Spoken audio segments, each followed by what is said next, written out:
Ladies and gentlemen, welcome to free agency, the time in which teams that are one or two players away can make a title run difference by filling one hole on either side of the ball. A star quarterback on the move, the defensive lineman that they have been needing to apply pressure, or the left tackle that they have been missing to protect their franchise quarterback. Hi, my name is Calvin Kamrath from the SLG Network, and these are my top 10 free agents for the 2023 offseason. Before we get into the list, a few honorable mentions. Daniel Jones probably would have cracked this list, but he's most likely on his way back to the Giants, whether it be from a new shiny contract of $45 million or the franchise tag. He'll most likely be back in New York. Similar situation with Lamar Jackson, where he would have been number one on this list, but he will most likely be franchise tagged and then either traded or extended next year shortly afterwards. There's no situation in which Lamar doesn't end up back on the Ravens that makes any sense. The next honorable mention is Geno Smith, who was also most likely headed back to Seattle on a team-friendly deal, or worst case scenario, they ended up tagging him and then there's an extension down the road. Make sure you hit the like button, and make sure you're subscribed with the notification bell on. That way I don't have to worry about Nick threatening to beat me up. Costs you guys nothing, does a ton for us. At number 10, wide receiver Jacoby Myers. In a free agent period with little outside talent to help big teams win, enter Jacoby Myers. In a Patriots offense that severely lacked a passing game, Myers was a bright spot that kept them in a lot of games. Trusted as the guy who had almost a quarter of the team's targets when he played, Myers proved that he is at a minimum a number 2 caliber wide receiver for some teams. Last year's stats were 67 receptions for 804 yards. He had 6 touchdowns to go with it, but only played in 14 games. Myers should get paid this offseason. At number 9, defensive lineman Draymond Jones. If not for a late season hip injury, Dre would probably be significantly higher than 9. He was tied for 5th among interior linemen when it came to pressure in the quarterback. Through 14 games, Jones had 6.5 sacks and was on his way to maybe his best season ever.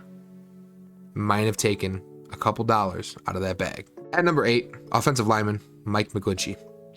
The 6'8 giant, formerly of the San Francisco 49ers, McGlinchey was one of the best linemen on a Kyle Shanahan offense that most of the league is currently running.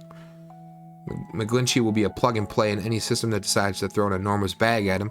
Don't be shocked to see him be one of the richest free agents on the market. At number 7, running back Saquon Barkley.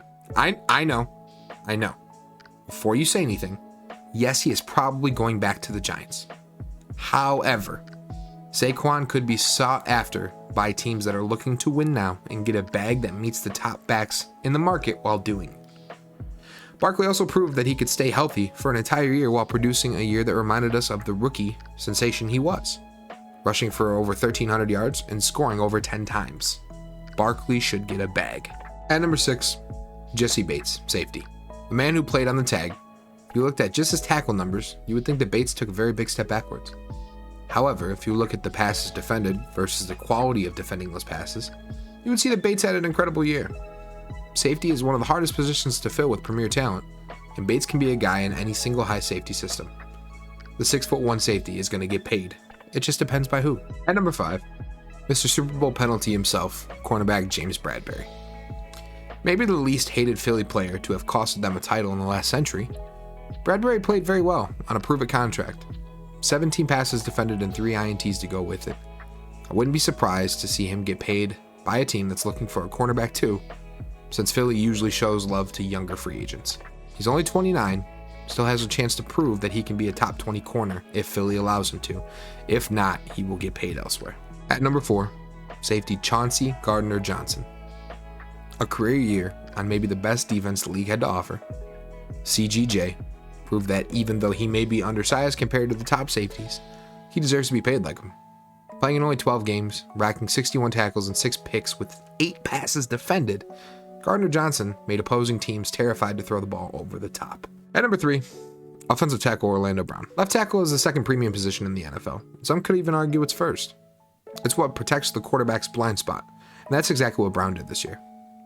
His quote, 0 sacks, put it on an F&T shirt, was pretty accurate to Brown's play in the Super Bowl. And he could be in line for a tag.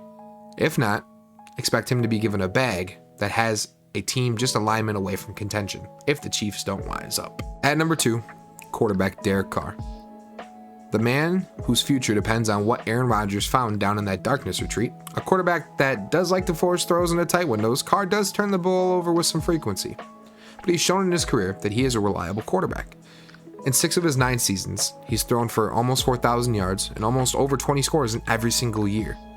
He would be a major improvement for a lot of teams that have weapons and are ready to win now.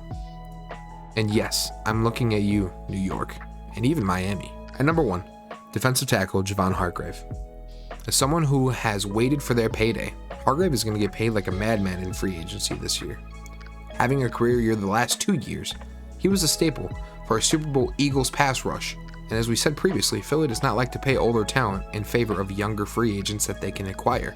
However, Hargrave could be a special talent that they aren't willing to let walk, especially after an 11-sack season. And that's my list. What do you think? Did I miss anybody?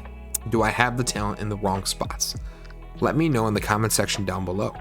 Don't forget to check out our draft coverage series where we enact the minds of offensive coordinators and defensive coordinators while having a mock draft each video. And while you're there, be sure to hit that like and subscribe button, and I'll see you in the next one.